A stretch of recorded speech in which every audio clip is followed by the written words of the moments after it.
রাজধানী বটতলা শিববাড়ি থেকে দশমীঘাট পর্যন্ত রাস্তার দুপাশে কভার ড্রেনের কাজ শুরু হয়েছে। কিছু ক্ষেত্রে অভিযোগ থাকায় শনিবার সেই কাজ পরিদর্শন করেন মেয়র দীপক মজুমদার।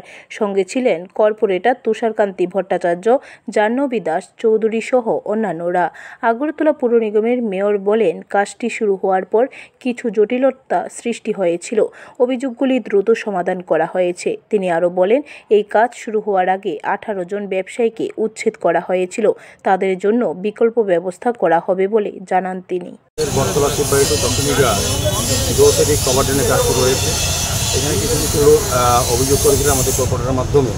এখানে আমাদের এমএসি মেম্বার তুষারকান্তি ভট্টাচার্য আছেন, এই এলাকার যে কর্পোরেটর জাহ্নবী দাস চৌধুরী সহ উত্তর বিভাগের একটি ইঞ্জিনিয়ার, আমাদের দপ্তরের সুপার ইঞ্জিনিয়ার সহ সমস্ত পার্সন থেকে আমি নিয়েছি।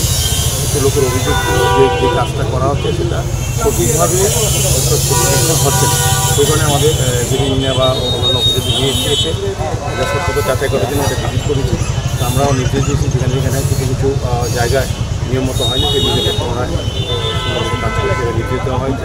স্বাভাবিকভাবে আমি বলবো কাজটা খুব সুন্দরভাবে চলছে। এটা একটা তোমার আশা এলাকার মানুষের ব্যবসায়ীদের সহযোগিতা করতে হবে, দিনে রাত্রি কাজ হবে। ব্যুরো রিপোর্ট, খবর ত্রিপুরা।